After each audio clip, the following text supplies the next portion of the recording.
merci mingi balandi ya ABC1 bisika bozali na tombeli bino vraiment mokolo ela mopepe kwa ela bisika bofondi na betando na bino eke pona kolanda magazine na bino analysons ensemble oyo et kamba mwaka toujours na mwana mboka Clarisse Ouetu derrière un grand homme il y a toujours une grande dame. Abonnez-vous si massivement, aimez la vidéo, likez, vous ne serez pas dessus. Le nazanga mo côté na plateau nazana mwana mboka yam siyambe. Otokomeka ko essayer de parler sur 3 points, 3 lignes. Otolobela premièrement makambu ya Karmapa o ba fundiye na mama yemo suite nango ezali c'est parce que ayembi ba certaines réalités où les canana hôpital général ya mama yemo précisément à Kinshasa la capitale et ensuite on va essayer de parler sur cette situation de droit de réponse entre Fatou Kayembe et Bana Poto, Bana Poto. Est-ce que ma propos ya Fatou Nde et sali que les ebasi à Poto pour balobi qu'il plaise ou qu'il neige, il faut Fatou Asenga bango pardon. On va encore prendre encore une point par rapport à la chanson Mathiesili, il y a rythme Sam, c'est une chanson chrétienne. Quand est-ce que tu aurais na adoration, na louange, ton méditation? Ensemble, on va essayer de parler avec Yam Siyambe que je dis Mbote papa. Ah, Mbote. La Léono sur votre vision, la personne Mbote bisika bozali et aussi Mbote na bandeko nyonso bana France, bana Belgique, bana Londres, Mbote na bino. D'ailleurs, s'il faut le dire, un grand merci à Clarisse Ouetu, Sony de la presse, aussi à Nancy Mandende, aussi à maman. Maman Chantal Awosuelonga. Maman? Maman Chantal Awosuelonga, on appelle la PC Mbote pour Maman Chantal Owayo. Voilà, Jésus-Christ est le number 1. Jésus-Christ Motona Yambo. Maman Chantal Awayo, bonjour Nayo, ici aux Alines, à Canada, aux États-Unis, je ne sais pas comment préciser. En fait, aujourd'hui, on va essayer vraiment de parler sur 3 points de lobby. Mathiesili. Affaire Karmapa. Karmapa, okay. Un problème très sérieux où les gens ne comprennent pas. Okay. Karmapa, aïeba qui va droit naïe, maïeba qui va devoir naïe. D'accord. On se pose des questions. Qui a porté Karmapa plainte? Personne. Nani a fourni Karmapa. Mais à se retrouver Kounande. Mais voilà. Convocation les gens se posent des questions. Les gens se posent des questions. Est-ce qu'ils allaient médecin directeur Mama Yembo? Entre guillemets. Entre guillemets. Point d'interrogation. Ministre de la Santé était Nilongondo. Entre parenthèses, point d'interrogation toujours. Ni ministère, ni quelque part. Karmapa a été interpellé par la censure. Censure, il y a un problème de censure les arrangements de Clarisse Ouetu. D'accord. Censure, même Moïse Mbi a sort au nom de Guégué. Sort au nom de Guégué, Moïse Mbi a censure. Ok. Même temps il faut que nous sensible. Même temps il fali basali featuring na fali akena ina ngo sensible. Featuring en marque to ka voir clip et ils en a clip ils en a clip fali achaka moi voir. Même si ka Moïse Matuta yemba banzembo na ye, mais kalamba ya lobby ba juger ngai sali clip akena na ngo na sensible. Kofi Olomide yembi bado bana bayoka akena na ngo na sensible. Cela veut dire censure ezana pour la musique nuance profonde, religieuse, folklorique. En général, la musique nuance en soi avec bima et qui n'a censure. Beaucoup qui enregistré on a censure. Censure n'a tali yango amoni ya boza correct. Après si nous avons leur bimisango. Mais qu'est-ce qui s'est passé avec Karmapa? Karmapa a tapé à côté. Excusez-moi pour dire que Karmapa a bimisi nzembo ya mama Yembo sans pourtant à consulter censure. Le mot seulement maman Yembo. Non. C'est ça. C'est ça maintenant. En fait, maintenant il faut se poser de questions. Censure, Azako reproché, ni pas Karmapa. C'est ça, il y a certaines personnes qui disent non, Ayembi Bamarambo Bele les Canarana Mama Yembo préféré que. Non. Censure, Clarisse Ouetu, censure à reprocher Karmapa na et le comment que Karmapa sali. Le rang Karmapa sali za nini. Karmapa abimisi nzembo sans à consulter censure. A fouti ba droit à censure té. Vous comprenez? Batindeli Karmapa tant abimisi ba nzembo ba yo ki bazaki surpris. Oh, nzembo zo mama Yembo za nzembo na noté ya Karmapa luambo ototikala na ye. Ah bon Ok, toi, est-ce que ça a une censure, a une nzemboté? C'est bon, c'est là un mandat de comparaison et qui n'est pas naïf. C'est-à-dire l'interprétation a été mal ou bien les gens ont mal reçu le message. Problème Oyo, faut que ça karma pas. Et nous, il y a censure. Ok. Parce que Karmapa, lui, en soi, il sait bien, il connaît très bien, il maîtrise bien que Banzembonaye Soke Ngebima. Il faut le censure. Pourquoi il n'a pas fait? Maintenant, il y a eu la confusion, Bafoundie pas Maman Yemo parce qu'il a chanté ceci. Rien à voir, le parce qu'il a fait ceci, parce qu'il a fait ceci. Bon, je rien dis, Maman Yemo Fundi Karma, parce que l'État m'a fait Karma. Rien à voir. D'ailleurs, pour vous informer, médecin directeur Maman Yemo était content, il y a Royo Kanzemboana parce que pour Naye, ils ont quoi, Karma pas Sali Moussa. Oh, il y a peut-être il y a dénoncé Maman Mboté, mais Karmapa, il a fait à sa place. Donc, il a accepté l'inango et puis il a encouragé cela. Peut-être moins peur, mais qu'on a oué Mbabo comme il a peut-être dit oui, et comme il oui, oui, mais malgré ami d'après ça groupe électrogène. Tout le monde est tout le monde a changé ça là. Ils ont mis ça solo, s'il faut le dire. Et pendant les batana batuna balabala na bakunoir et tout ça na ciment coffre tout ça rotonda donc hôpital les a vraiment na norme le sous-souté maman papa Karma pas parler de ça ma bien Karma pezaki il fallait qu'il y a Lucas censure tant que censure ba salé mandat de comparaison à liboso akete yami bala kete balingi ba salé mandat d'amener Karma pas ayoki mandat d'amener wana ndé azui première comparaison batinde la guié mandat wana atie la réseaux sociaux bafundi ngai na fundi yo maman censure à lobby bien c'est-à-dire je te dis les informations fiables au Nazui il y a source censure à lobby j'ai rien à voir avec Karmapa. J'ai rien à voir avec Nzembonaye. Pour mes amis, Nzembo avait Bima et les clans censure. Bah yo qu'on va contrôler. C'est fini. Et puis tant bah yo qui on va contrôler. Bah na pour ma Karmapa. Bah monsieur Nzembonaye. Bah libérer. Bah monsieur Nzembonaye. Qu'il fait ce qu'il veut. Attends on a une plateforme nyon soit lingi. Même na gisa ça ce que goleka. Censure ils asna pour me été. Bah censurer yango parce que futa qui va droiter.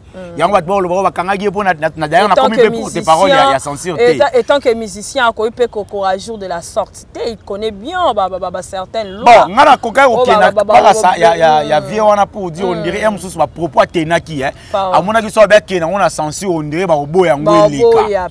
Na peut-être na conception. Ah, ça yembela ra peuple congolais. Voilà. So loi mbo akufa mususu azali ça et l'autre mimika.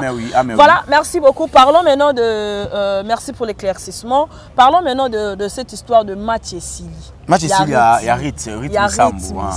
D'ailleurs on a est-ce qu'ils ont droit de réponse? Mais c'est droit de réponse, c'est clair. Ou bien c'est une chanson religieuse? C'est clair, ma chérie, oui. C'est clair. Nzembo eba na ndeni, nzembo eba na ba voice abato ba noloba. O ba ndeko loba nyonso. Ndiena quelque part ndiena yo ki mo voice amani kemu kieta ka zo telemela e yo kutu riti yo. Mama na yo papa tona. Ça dit ils a droit de réponse au Mike Kalamba ya salaki tang ba lobi na ye maramba moi signé na na ya Peniel. Ako sur la biso ba avocat. Ya zo ki marazo kota na ndako mo bo ba journaliste balanda. Balanda ye pas sali pelo ka bongo hein. Voilà. Ate on dirait point de presse journaliste retourner li bala nona manik ce monde on dernier les journalistes à l'écran. Où allons l'église? Excusez-moi, elle est immature vis-à-vis de Maramba Osala. Tout à fait. Azana immaturité. N'habite yé producteur na yé Manix Chibuki en autant à monagi moisi na yogo sa Maramba Boy. Maman Kabila lobel loro moro je te dis nalinga Kabila ti. Ngaj nalinga en fait kolinga Kabila ti c'est trop dur. Mais ba acte Kabila posa mboka oyo. Lombogo ekufa moi je dirais c'est Kabila. J'aime pas ba acte Kabila posa. Kabila en sol tout en étant être humain. Azam tout non kolinga non koyina ressemblance en Zambété. Voilà. Tout à fait. Kabila Lobby, on doit parler que sur ces paroles est plus fort que le silence. Ok. Oui. Maman, attends là. Moi j'ai appris, il y a certaines amies m'ont appris comment répondre à certaines choses dans le silence. Dans le silence, il peut toujours garder silence. Attends là, on a vu sur silence. Même la Bible dit, gardez silence, moi l'Éternel je combattrai pour vous. Et non, comme moi, si chrétien, ayebi verset biblique, gardez silence et moi je combattrai pour vous. Rita ayebi verset biblique, c'est ça le problème. On est à Luka moyen, n'engé batwa lobby pour un mariage, parce que mariage c'est la sorte. Il fallait rester silencieux. Afin na yé, au bal na mobile na manix chibuki na yo. Voilà. Bossa makamna bino. Et si simba on s'en fout de vous. Voilà. Ole ya ole kana tevo boka ba jeton. Et kitisi yo. Et aboaki penda ba jeton moko na ba niveau. Yo ya lo possible. N'habité. Ya lo ba nzo Moïse Mbi ya yembaka. Ya ba bolingo. Olandingati yawa, olandingati yawa, olandingati yawa. Olandingati yawa na imba onani. Abokela Eliane. Ah, Eliane Hollande. Bon, Eliane atika apparemment. Eliane ba limba na ya ko atika na ya ko mosama na ya. Ya nani. Place mo so ayembi. Et bandaka bolu na problème et sur ngani na longi abwakela abane obwakela ba camarade ya papa na bango o bazaka na cité na ba pasteur o ba telemela ye pozo kiti wana ya cité Betel. OK. O ye kota Michael Mbai bato balobi mama Michael Mbai na mo sne penil aw aumi cité lo kwa bango bazaka na inspiration ya koyemba lo kwa Nathalie Makoma. Est-ce que ça c'est l'inspiration vraiment Nathalie Makoma moi azaki clair. Actana musique il a chanté avec papa ou tout consort. Mais s'il faut le dire. Faut quand même boyer ça peut pas sa position. À côté studio à Yembi. Nze mongu na biso titre ngo ya nini te mais ba condamner ngai na silence. Bablo moi nze baka ya nani ngo bablo mo ya nani mai kalamba ya Yemba. Le lo à notre grande surprise Rit a Yembi la biso nzembo a banda biso na ba jeton. Na ba jeton mais Marie Misambo atikala oyoka natikala oyoka nzembo parce que moi je parlais avec Marie Misambo. OK. Nané Marosola bien à Serwana na kinda 2-3 fois déjà na na Jamaïque. En tout cas, on a eu vraiment le temps de se parler comme ça face à face. C'est une sœur d'ailleurs je connais très bien. La maîtrisera et moi bien s'il faut le dire. OK. Azaki sœur mo sympa. Marie Misambo en soi. En fait, on va botara mwana voilà. Marie Misambo botaki rythme sûrement a botaki motemati parce que ce qui a botaki motema motema nezalaki rythme Misambo alinga za la copie confort ya maman na ye balobaka telle mère telle fille mais apparemment on dirait Rit azali telle mère telle batabala bala excusez-moi le terme telle bata Londres peut-être il a grandi à Londres telle Rit telle fille telle Manix Chibuki Manix Chibuki on peut le dire comme ça et quand que bon moi je peux dire que l'image dont Rit a fait sa biso esa image mo ya fimo chrétienne image même pas moi Misambo arrêtez comme moi Misambo ça peut c'est parce que el ngolo batelo quoi à sa couture ne maman na ndo tonga aroma oyemba ne maman na oyemba ne ngolo ba il est chrétien elle est chrétienne peut-être oh mais na tu poses à chrétienne faut tonga makasi oyemba pe makasi non ça vous ça la maman la bande ça là te ko tonga tika ba Riti avanda na ye Marie Misambo besika za kuna molimo ni pe manakinya malgré ba de lieu ya Marie Misambo malgré makamunyo so bana rosala to yoka teke awobakela to ba jeton na banzembo mais je suis allé plus loin dans la chanson place moi Simbinga alobi ke na otala simate na boina koma ekeko ya mungo lokola mwasi ya lot verset biblique yana totanga mais il y a eu des révélations dedans. Est-ce qu'il y a aussi la révélation? Est-ce qu'il était révélé par rapport à la chanson pour y la place en abon? Azara non nanyango mona. Invité. Azali ma musique chrétienne. Aïe ma musique chrétienne tala. Mais j'ai 30 ans. Oh ya. Mon belle Ezana mbango. Tatiana Cruz. Aza chrétienne? Interprétant quand on dit Marie Misambo. Mais j'ai 30 ans de so nzimbo mo pe banzambe ya banzambe yekuta sala tanto asa nzambe tanto asa mama ko yemba nzembo ya musique chrétienne ezate kozala chrétienne kofi kuta chrétien ou chrétienne ezali comportement au fond ya mutu OK chrétien ou chrétienne eza au fond ya mutu eza comportement ya mutu chrétien ou chrétienne ezate loko yembaka tala ba pasteur ebele o ba toyembaka ba pasteur ba chrétien hôtel la cher kuna si ça bengi sœur suis-moi au bureau na kata bureau on a moni kaka kaleso avec quoi deuxième regard on te ça il a fait tout manza deuxième regard te pasteur atala deuxième regard oh kaleso avec quoi mais alongi malamoko alonga quand même ngate si vêtement la ngapé quoi la connerie na wangoana c'est pas fait des comptes habillement non maman c'est rien à voir na makambo to sola mais azongeli sumamba Kabila tu le sais non te yem doye bati aibi Kabila pete Beaucoup na yebi Kabila. Tu vois Kabila ça sanga vidéo barona maman oh. Ba sali ça vidéo. Il a avoué ba sali vidéo na makala. Oui, là c'est vrai. Mais Kabila ba sali ça ba jeter. Kabila force tranquille. Ayebi Kabila. Biso to sanga na Kabila pour to yebi Kabila te. Yebi Kabila. Mukuna. Yebi Kabila. Biso to yebi Kabila te. OK. Est-ce que on a yebi Kabila? Na de vivre non Kabila. Tolobela ke quand même. Tolobela ke ka poza. Mais ya mona ye azota ngosola na yebi Kabila. Très bien. Il maîtrise bien Kabila Kenagi. Kabila peut faire une papa va ça sur vidéo. Tu captes ton van. Et à l'obéga ça la vidéo. Kabila ça c'est cette vidéo. Par ramener les gars en prison, ba tout la prison ba colo prison ba éviter ba ça c'est dans vidéo. Ta va passer à toi na ba. Papa maman la chrétienté c'est l'intérieur. L'intérieur d'une personne. C'est l'intérieur, c'est l'âme. Là c'est vrai. Ils n'ont pas la chrétienté, ça, lobby na yo loro moko boye oh se sentir coupable était. Au lieu le roi lobby na bonga be fona répondre bango ke na studio bano yembela biso nzembo ya Marie Misambu so nzembo ya nani maman. On s'en fout de libala na yo na. On n'a pas besoin de ça, Mathieu.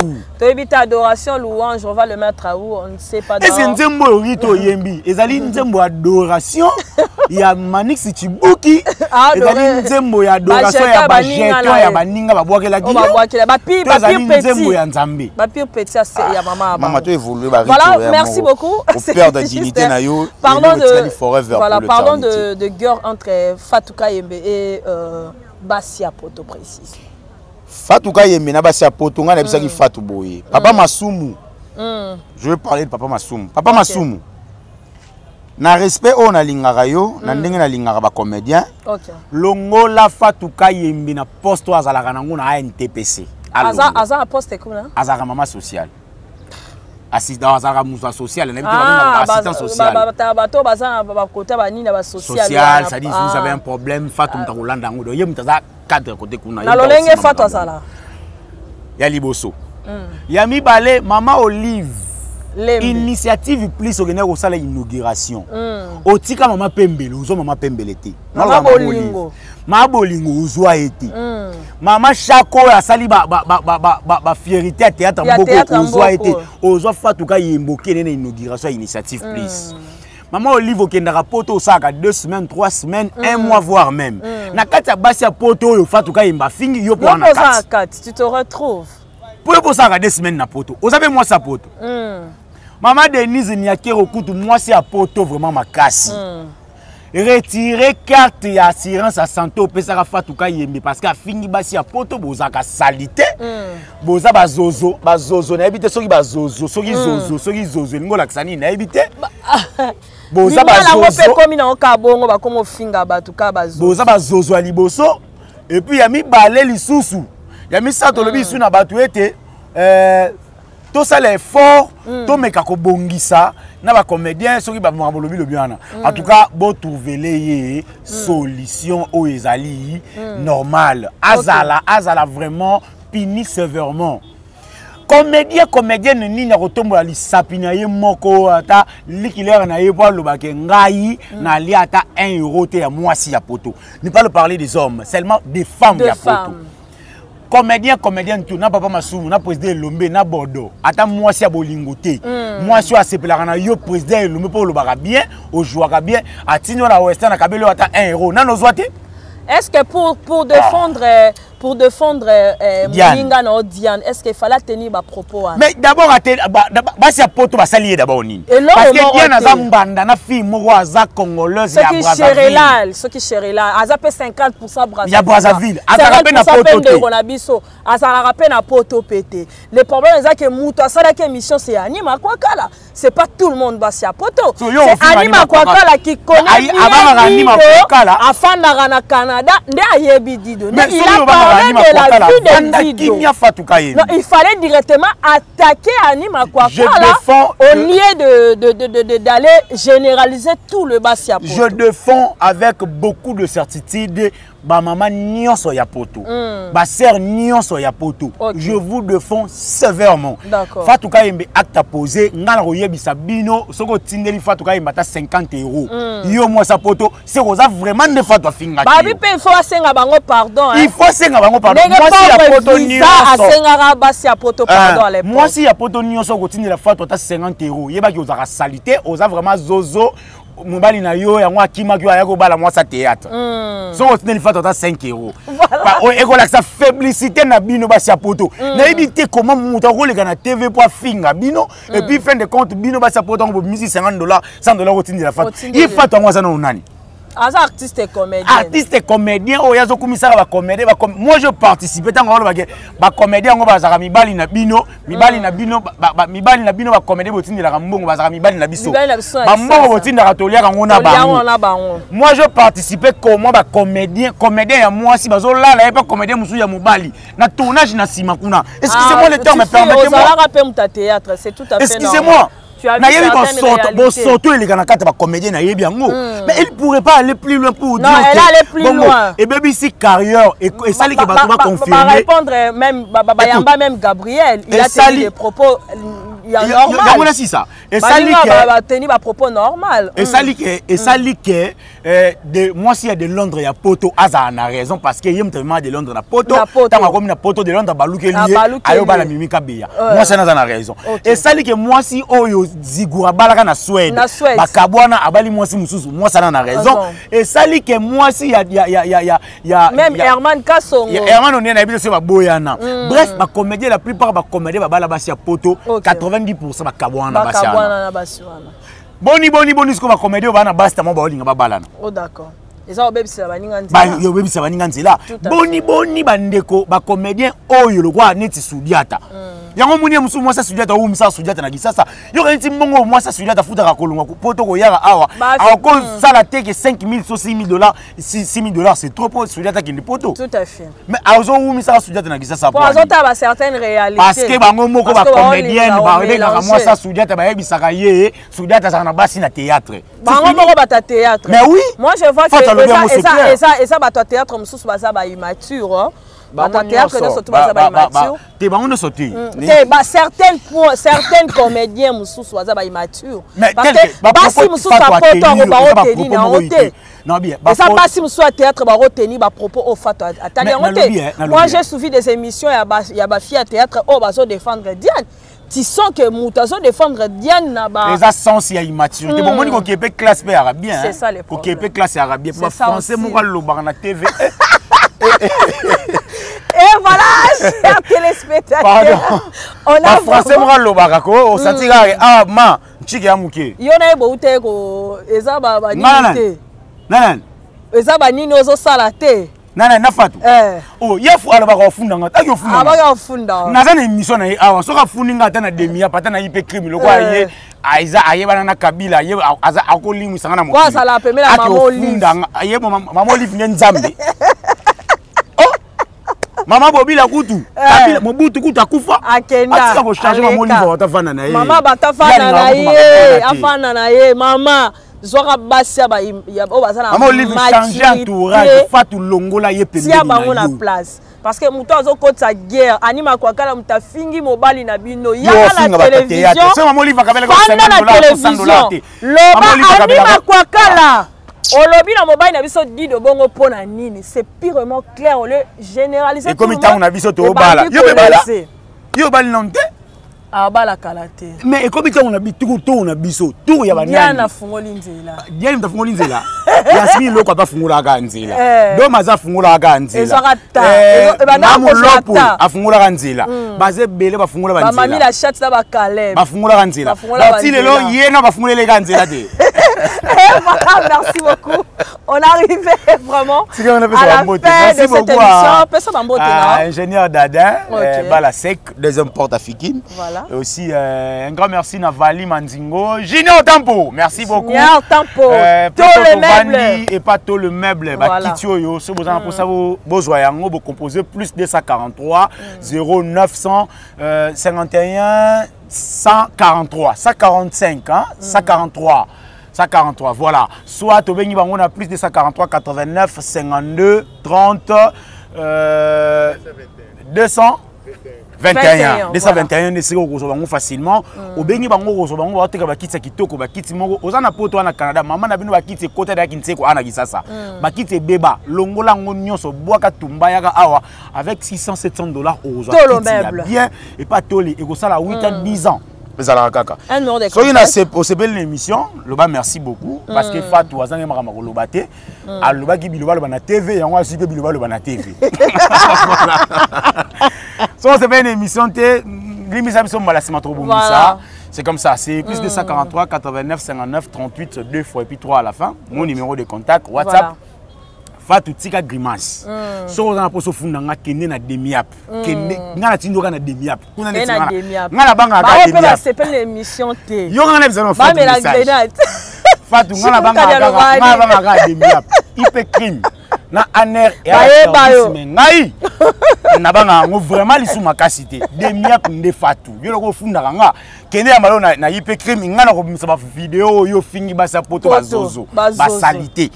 Parce que parfait zali yo c'est la parfait qui ça finalement ba salité mais oui ba sale tu vas là gel de douche yo c'est là ah ba ngomba banda ko sale est-ce que pour défendre le collègue il faut que plus loin comme ça c'est pardon merci beaucoup on arrive à la fin de cette émission Dédi Moustapha merci à Dédi Moustapha d'ailleurs bazali na gel de douche eau de cologne ba bando c'est là ngo kala yo zango ka mikolo gel de douche aux gens aura mikolo. Ombia aux gens aura mikolo. Parfois ils allaient au long au comité kuna après tiki sona sima. Yo gens aura mikolo. Fatou mutema. Ngana o défendre maman biso. Ngana o défendre maman biso na Belgique. Non o défendre grande sœur na biso. On défendre grande sœur. Mais oui, non o défendre bana kasinanga. Bon ngana o défendre maman Chantal, Nkolo Che. Ngana o défendre maman Chantal, non o défendre maman Martini Toko, non o défendre Nancy Mandende.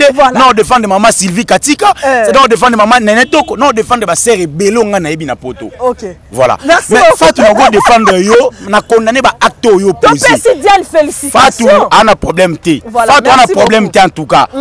Ba acte posé ndé yango sali na mata mafuta makasi. Likolo poto loba. Sala faro kende poto. Ba sa poto ba leki yo makasi po bango ba utaka poto ba yaka.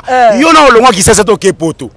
O vinga ba sa poto ndeni. Ata Dubai no ba mema ete. Maman livre mta mema. Ah d'accord. Na mbongo ne moko. Na Casteng na bika ba po ba mema bango. Ba ken ba coquette na ba Barcelone maman livre mama bango na poto. Na ndenge na bango moko no ba kete. Lisolo Barcelone na mbongo kale ba milaka zé pour na poto. Tu yoka. On arrive à la fin de cette émission. Merci à Dédi Moustapha derrière cette caméra. Merci à Chic Moukadi derrière cette réalisation. Merci à toi Fabien pour la montage. Merci à l'équipe technique Mobimba. Merci à nos téléspectateurs, nous surtout vos qui tellement branchés à suivre cette émission. On se retrouve moi et vous prochainement avec un nouveau numéro. Maman Chantal, n'a pas si on botte mon famille Mobimba. Bye.